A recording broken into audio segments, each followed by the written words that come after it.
प्रतिष्ठा समारोह। श्री हनुमत धाम का प्रतिष्ठा समारोह 23 मई 1987 से 9 जून 1987 तक मनाया गया। इसमें जगत गुरु शंकराचार्य श्री शांतानंद जी महाराज, आचार्य भागवतानंद जी महाराज एवं नरवर संस्कृत महाविद्यालय के आचार्य प्रवर पंडित बाकेलाल जी शास्त्री, विहार घाट उत्तर प्रदेश प्रभृति विद्वान 22 मई को ही आ गए थे। आना तो अनंत श्री स्वामी अखंडानंद जी महाराज सरस्वती का पक्का था, किंतु अस्वस्थ होने से न आ सके। पूज्य ब्रह्मचारी श्री प्रभु दत्त जी महाराज भी 2 दिन पश्चात पधारे। 23 मई 1987 का मंगलमय दिवस। प्रातःकाल के समय शंख ध्वनि, संकीर्तन के तुमुल नाद, ब्राह्मणों के स्वस्ति वाचन, जयघोष और कन्याओं द्वारा पुष्प वर्षण करते हुए मांगलिक गान के साथ बद्रिकाश्रम ज्योतिष पीठाधीश्वर जगत गुरु शंकराचार्य श्री शांतानंद जी महाराज को श्री हनुमत धाम मंच पर लाकर आसीन कराया गया। श्री चक्र जी ने स्वस्ति वाचन एवं पूजन के साथ माला धारण कराई। मंच पर विराजमान सभी संतों का सत्कार पूजन और माल्यार्पण किया गया। अध्यक्ष पद से जगत गुरु श्री शंकराचार्य जी महाराज ने मंगलाचरण करते हुए कहा, यह उत्सव श्री हनुमान जी का है। वही उत्सव के आयोजक, संचालक तथा हम सबके आराध्य हैं। सहसा निर्मल आकाश से वायु के कुछ झोंके आए, जिससे वस्त्र निर्मित पंडाल के पर्दे थोड़े से हिले।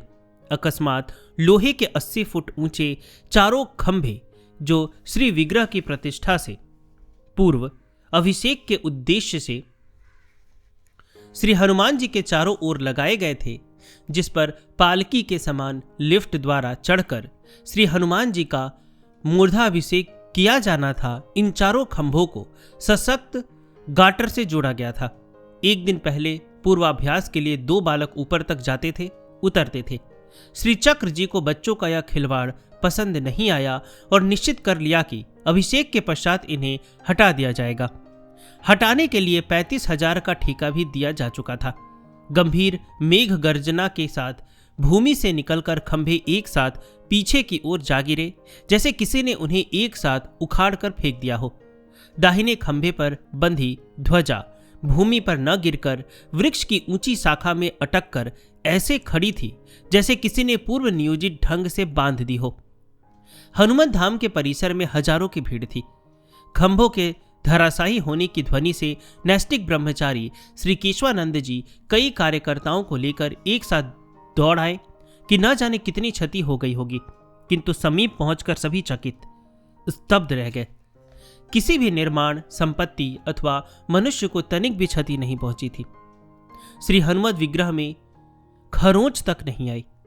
यदि खंभे सामने गिरते तो पंडाल में कथा श्रवण करने वालों की जन हानि होती और कितने लोग हत आहत होते। बाएं गिरने से साधक कुटियाएं ध्वस्त होती, दाएं गिरने से श्याम सदन ही धराशाही होता। पीछे की ओर केवल 2-4 झोपड़ी पट्टी थी। खंभे ऐसे गिरे कि किसी को तनिक भी हानि नहीं हुई। इस अचानक आए संकट का निवारण संकट मोचन के अतिरिक्त कौन करेगा? करुणा अवतार मारुत नंदन ने इस नाममय श्री विग्रह में स्वयं के प्रतिष्ठित होने का स्पष्ट आभास करा दिया। यह घटना बाद में समाचार के रूप में विभिन्न समाचार पत्रों में भी प्रकाशित हुई। खंभे गिरने की आवाज से चौंककर सब लोग उठकर कोलाहल करने लगे थे, किंतु श्री चक्र जी अडिग विश्वास एवं सहज निष्ठा से उठे और हनुमत विग्रह की ओर देखकर आनंद से मुस्कुरा दिए, मानो कह रहे हो, दादा आ गए आप, अच्छा किया। तब जनता की ओर हाथ उठाकर आश्वस्त करते हुए बोले, कुछ भी तो नहीं हुआ। इन मंगल मूर्ति आंजनेय के द्वारा मंगल ही तो हो रहा है। अमंगल की आशंका भी अपराध है। इन्होंने श्री विग्रह में अपनी उपस्थिति का सुखद अनुभव करा दिया है। इन्हें बंधन स्वीकार ही कब हुआ? भव्य स्वरूप के दर्शन तो खुलकर अब हो रहे हैं।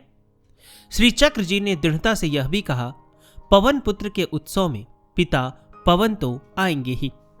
उन्हें आना भी चाहिए, क्योंकि जिस उत्सव में उनका पुत्र स्वयं आयोजक संयोजक है, उनके उत्साह वर्धन को वे श्री चैतन्य महाप्रभु पंचशती महोत्सव में भी पधारे, पर कोई क्षति नहीं की। इसी प्रकार 700 करोड़ राम नाम में श्री विग्रह में अपनी आत्मज आंजनेय को प्रथम आशीर्वाद पिता का मिलना चाहिए।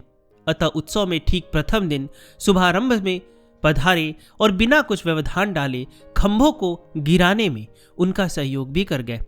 वे अपने सूत का भव्य स्वरूप निहार कर प्रसन्न हो गए। उसी दिन संध्या समय नित्य की भांति पूजा के आसन पर बैठकर अपने कन्हई को आशीर्वाद अंकमाल देते हुए सहज ही पूछा, कनु, यह क्यों और कैसे हो गया? अब दादा अच्छे लग रहे हैं ना? इनके चिर चपल कन्हई ने सस्मित कहा, दादा, ये आपकी जानकी अंबा के ज्येष्ठ पुत्र होने के नाते आपके अग्रज हुए ना? इनका मूर्धाभिषेक इनसे बड़े ही कर सकते हैं, यथा महर्षि वशिष्ठ जी अथवा श्री रघुनाथ जी। आप अनुज होकर यह करने चले थे। अतः श्री रघुनाथ जी ने प्रेरणा दी तो आपके दादा ने स्वयं खंभे उखाड़कर फेंक दिए। आप और सभी सेवक वृंद चरण अभिषेक के ही अधिकारी हैं, अतः वही कीजिए। अपने कन्हई की प्रेम भरी मीठी वाणी द्वारा किए गए समाधान पर श्री चक्र जी रीझ गए और आनंद हर्ष में छके हुए से रात्रि को 9 बजे कक्ष से बाहर आए और अपने अनुगतों को इस तथ्य से अवगत कराया। भारत के सभी प्रांतों से श्रद्धालु जन एवं भावुक भक्त आए हुए थे। यद्यपि उत्सव के 2 दिन पूर्व मेरठ एवं अलीगढ़ में हिंदू मुस्लिम दंगा होने के कारण सीमाएं सील कर दी गई, फिर भी आने वाले दिल्ली या अन्यत्र मार्ग से आ ही रहे थे। ज्योतिष पीठाधीश्वर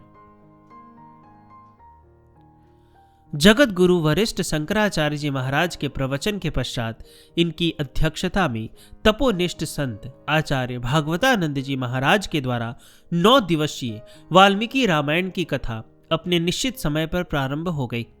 प्रातः 8 से 11 और सायं 3 से 6 बजे तक दोनों सत्र में कथा चलने लगी। नित्य नया आनंद और उल्लास था। चाकुलिया से आई हुई संकीर्तन मंडली द्वारा अखंड संकीर्तन का अपना अद्भुत आनंद ही रहा। आचार्य भागवतानंद जी द्वारा की गई वाल्मीकि रामायण की 9 दिवसीय कथा 31 मई को प्रातः सत्र में सानंद पूर्ण हुई। 31 मई को ही सायं 3 बजे 108 कुमारिकाएं और सौभाग्यवतियों द्वारा मंगल कलश सिर पर लिए 11 संकीर्तन मंडलियों के संकीर्तन के साथ श्री सुखदेव जी के पास जाकर चरण वंदना करके गंगा जी पहुंचे। यहां विधि पूर्वक गंगा जी का पूजन करके कलशों में गंगा जल भरकर संकीर्तन करते हुए यह शोभा यात्रा 5 घंटे में हनुमत धाम पहुंची और श्री हनुमान जी के श्री चरण संधिधान में कलशों को क्रमवत सजा दिया गया। 1 जून को चरणाभिषेक का कार्यक्रम प्रारंभ हो गया। प्रातः 6 बजे से वरण किए गए ब्राह्मणों द्वारा स्वस्ति वाचन, श्री गणेश गौरी पूजन के पश्चात जगत गुरु शंकराचार्य श्री शांतानंद जी सरस्वती महाराज और श्री चक्र जी ने षोडशोपचार पूर्वक चरणाभिषेक करते हुए पूजन संपन्न कर निराजन किया। संकीर्तन के साथ केशवानंद जी ने पुष्प, फल, मेवा, वस्त्र, मिठाई और द्रव्य न्योछावर करके जन सामान्य पर बरसाए। उस समय के जय घोष एवं संकीर्तन के तुमुल नाद से दिशाएं गुंजित हो उठी। पुष्प वर्षा के साथ पुष्पांजलि अर्पित करते हुए श्री चक्र जी ने स्तवन किया।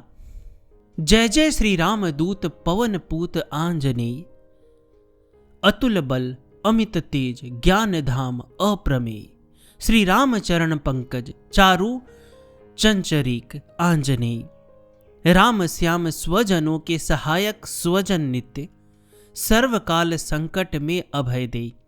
दादा कृपाया श्याम का स्मरण, चित्त चाह वृद्धि, देह का ममत्व भोग, अंतर में रहे है। जय जय श्री रघुवीर समर्थ। 2 जून को प्रातः 6 बजे से यज्ञ प्रारंभ हुआ। इसमें आहुतियां देने के लिए 12 व्यक्ति बैठे, जिनमें घृताहुति श्री चक्र जी दे रहे थे। शेष अन्य लोगों में श्री ब्रह्मचारी जी, श्री प्रभुदयाल जी झुंझुनवाला, डॉक्टर ब्रह्मदत्त पाठक, हरि नारायण जी, फकीर चंद जी, सर्वशक्ति स्वरूप जी, दीनदयाल जी, जैनेश्वर जी, राजेंद्र प्रसाद सिंघल जी, देवेंद्र कुमार जी एवं श्री राम जी शास्त्री सामग्री की आहुतियां दे रहे थे। पूर्णाहुति के पश्चात यज्ञांत अवभृत स्नान के लिए सभी गंगा जी पर गए। लौटते ही तीव्रतम वृष्टि की ऐसी झड़ी लगी मानो इंद्रदेव ने पवन तनय के श्री विग्रह को यज्ञांत स्नान कराया हो। मध्याह्न को ब्रह्मभोज एवं भंडारा रात्रि पर्यंत चलता रहा। तत्पश्चात 3 जून से 9 जून पर्यंत आचार्य बाकेलाल जी त्रिवेदी द्वारा श्रीमद् भागवत की कथा दोनों सत्रों में चलती रही। 10 जून तक यज्ञ एवं भंडारा संपन्न हो गया। ज्योतिषी परामर्श। उत्सव संपन्न होने पर श्री चक्र जी पूज्य श्री शंकराचार्य जी महाराज को दंडी आश्रम से हनुमत धाम में ले आए। सायं 4 से 6 बजे तक पूज्य शंकराचार्य जी महाराज का प्रतिदिन प्रवचन सत्संग प्रारंभ हो गया। इन्हीं दिनों कभी कभी शंकराचार्य जी महाराज अंतरंग वार्ता के लिए श्री चक्र जी के कक्ष में पहुंच जाते। एक दिन ऐसे ही पहुंचे थे और वहां बैठे हम सभी लोगों को बाहर जाने का आदेश देकर कक्ष बंद करके एकांत में सत्संग के बीच अपने महाप्रयाण के विषय में प्रश्न पूछा। पूज्य शंकराचार्य जी को पूरा विश्वास था कि श्री चक्र जी को ज्योतिष का अच्छा ज्ञान है, किंतु वे किसी को कुछ बताते नहीं हैं। उनके आग्रह पर श्री चक्र जी ने बताया, ज्योतिष के अनुसार मैं तो 2 वर्ष 3 महीने बाद जा रहा हूं। आप अभी रहेंगे, जल्दी क्या है? और यह बताने का विषय भी नहीं है। उनके अतिशय आग्रह करने पर संकेत दे दिया। 2 दिन के अंतराल से नैष्टिक ब्रह्मचारी केशवानंद जी ने अपनी जन्म कुंडली दिखाई। देखकर गंभीर स्वर में बोले, अरे इस तिथि को तुम पर बहुत बड़ी विपत्ति आने वाली है।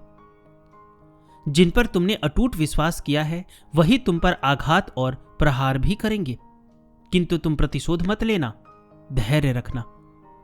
अगली तिथि को सब बाधाएं दूर होती जाएंगी और वे ही तुम्हारे समक्ष नतमस्तक हो जाएंगे। दोनों तिथियां श्री चक्र जी ने लिखकर दे दी थी। यही जैसी की तैसी उनके जीवन में क्रियान्वित हुई। इसके बाद श्री ब्रह्मचारी जी को श्री हनुमत विग्रह के पीछे के भाग में कार्यालय एवं व्यवस्था के लिए 2 कमरे बनवाने का निर्देश तथा श्याम सदन के बगीचे के लिए रात की रानी, बेला, गुलाब, जूही, रजनीगंधा आदि पौधे लगवाने की आज्ञा देकर 11 अगस्त को श्री कृष्ण जन्म स्थान मथुरा आ गए। स्वामी अखंडानंद जी का महाप्रयाण। 19 नवंबर 1987 की रात्रि को 2:05 पर श्री कृष्ण जन्म स्थान सेवा संस्थान के अध्यक्ष, देश के मूर्धन्य आध्यात्मिक शलाका पुरुष, श्रीमद् भागवत और सांकर वेदांत के सर्वश्रेष्ठ विद्वान स्वामी अखंडानंद जी महाराज ने पार्थिव शरीर त्याग दिया। प्रातः 5 बजे समाचार पाते ही श्री चक्र जी वृंदावन गए और उनके पार्थिव शरीर को माल्यार्पण किया। ये उनके वियोग को सहन नहीं कर पा रहे थे। अवरुद्ध कंठ से स्वर निकले, चले गए, चले गए। आज मेरी स्थिति ऐसी ही है जैसे श्री कृष्ण के तिरोधान पर अर्जुन की।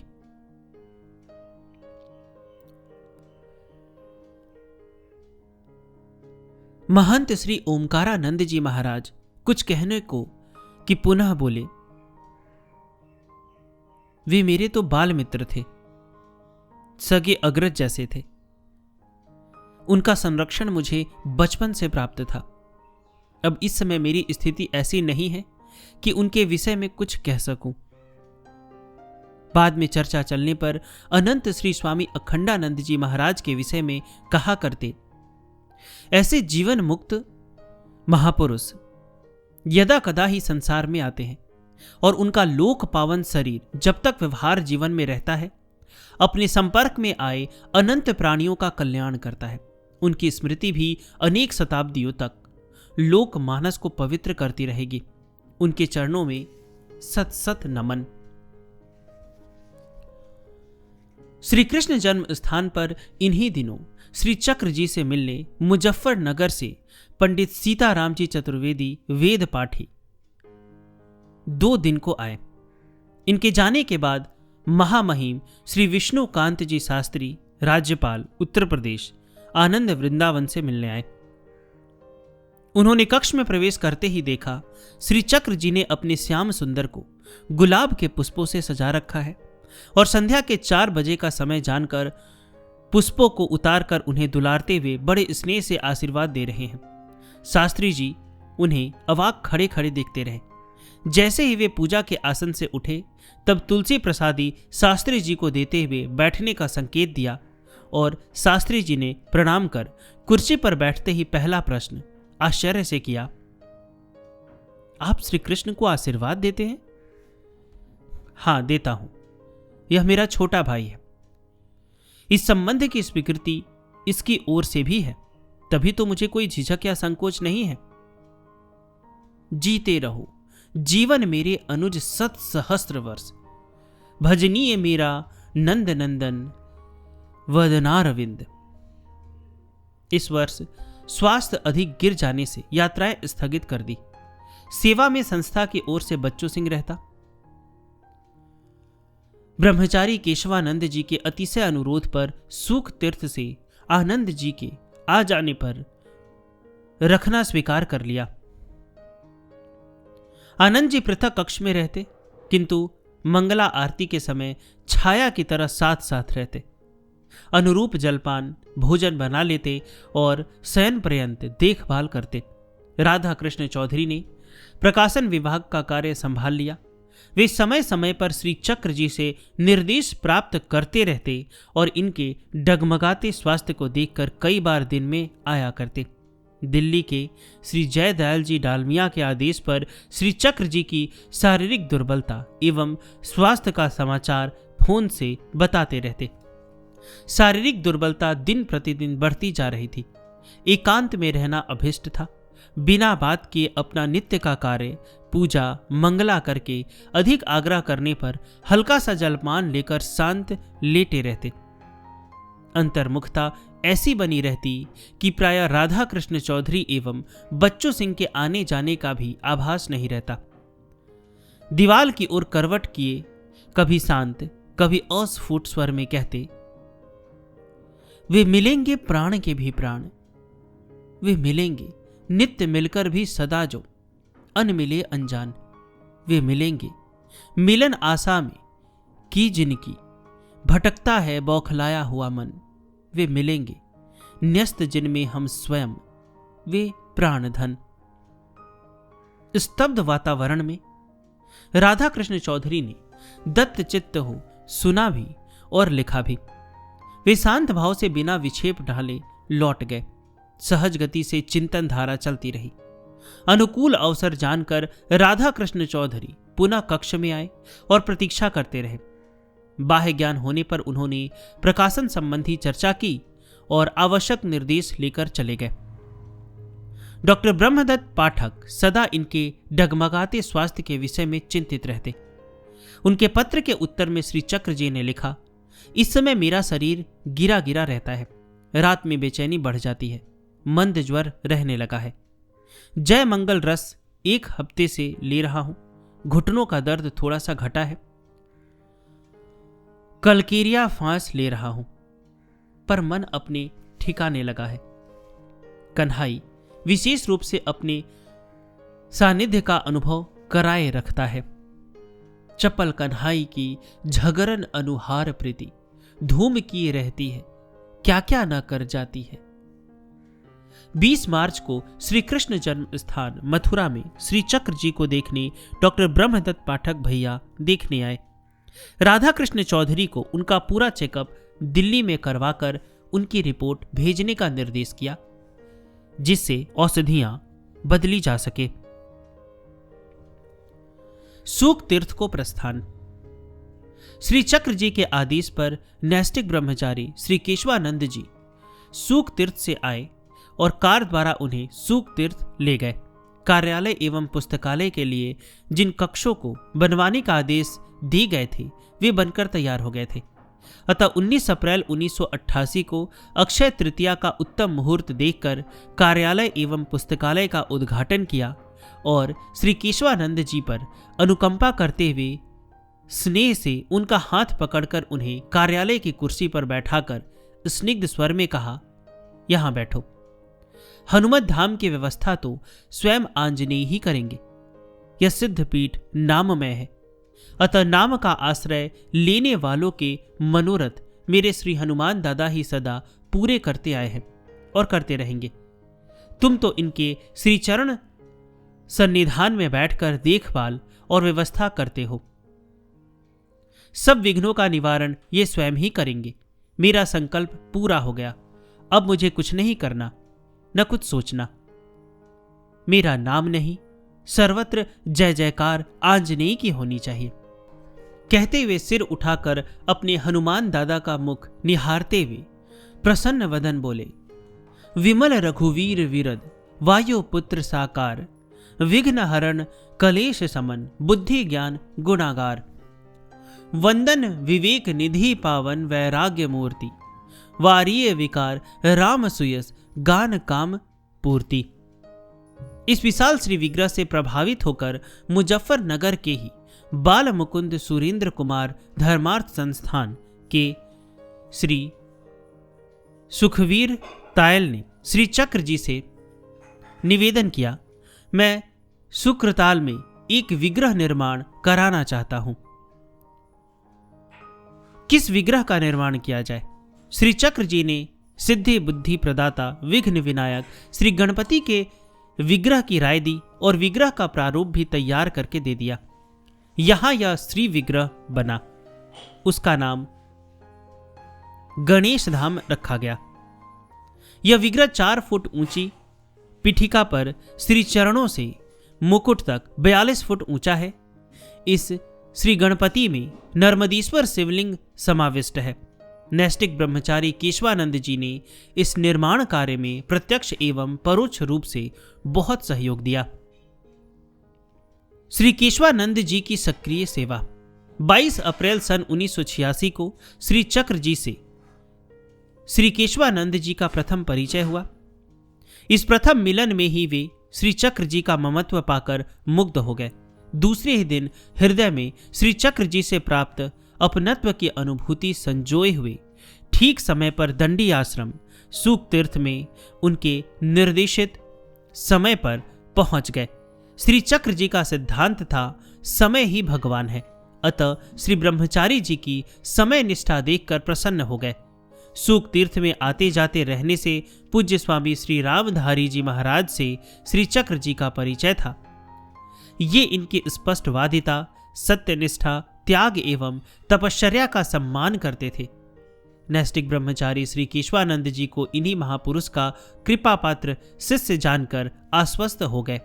श्री चक्र जी को लगा, मेरे हनुमान दादा ने मेरे शारीरिक शैथिल्य को देखकर अपने भगवान नाम में श्री विग्रह निर्माण कार्य में सक्रिय सेवा रूपी यंत्र के रूप में श्री केशवानंद जी को दे दिया है। उसी समय से श्री चक्र जी का स्नेह में संरक्षण पाकर उनके परामर्श से उनकी देख रेख में बड़े उत्साह, धैर्य, लगन और तन मन से भूमि पूजन से लेकर श्री विग्रह निर्माण, कुटिया निर्माण, विश्व के बंदरों की मूर्ति निर्माण, उत्सव व्यवस्था आदि कार्यों को तत्परता एवं मनोयोग से संभालने लगे। हृदयाघात पड़ने पर डगमगाते पैरों से श्री चक्र जी ने श्री हनुमान दादा से अनुरोध किया, दादा तू खड़ा हो जा, अब मैं तो असमर्थ हो गया। श्री ब्रह्मचारी जी दृढ़ता सहित स्वीकार करते हैं कि उसके बाद ही निर्माण कार्य में आने वाले सारे व्यवधान, कारीगरों की रुकावटें, ऋतु का प्रकोप ऐसे दूर होते चले गए जैसे कोई अलौकिक शक्ति अलक्ष्य रूप से कार्य करा रही है। प्रतिष्ठा महोत्सव में पूज्य श्री शंकराचार्य जी, श्री आचार्य जी एवं विद्वानों की सेवा व्यवस्था का कार्य तन मन से समर्पित होकर श्री ब्रह्मचारी जी संभालते रहे। उस समय इनकी उमंग, उत्साह, उल्लास और आनंद देखते ही बनता था। एक दिन ब्रह्मचारी जी ने श्री चक्र जी को अपना जन्म कुंडली दिखाई। तब श्री चक्र जी 2 मिनट तक आश्चर्य से देखते ही रह गए। तुरंत चौंक कर बोले, अरे, तुम्हारा बड़ा संकट का विपरीत समय आ रहा है। जो व्यक्ति सदा से तुम्हारे अनुकूल रहे हैं, उनमें एक व्यक्ति भी तुम्हारे पक्ष में नहीं रहेगा। मैं तुम्हें 2 सूत्र बताता हूं। धैर्य मत छोड़ना। जैसे समुद्र स्नान करते समय सिर झुका लेने की पद्धति है, उससे हजारों मन पानी सिर के ऊपर से निकल जाता है और व्यक्ति का कुछ नहीं बिगाड़ पाता। दूसरा, दुष्ट ग्रहों के समय श्री हनुमान जी का स्थान छोड़कर मत जाना। यह संकट मोचन अपने स्थान पर अपने आश्रित की रक्षा स्वयं करेंगे। श्री ब्रह्मचारी जी ने बड़े धैर्य एवं संयम से काम लिया तथा निर्देशित तिथि के पश्चात सभी विघ्न बाधाएं स्वतः दूर होती गई।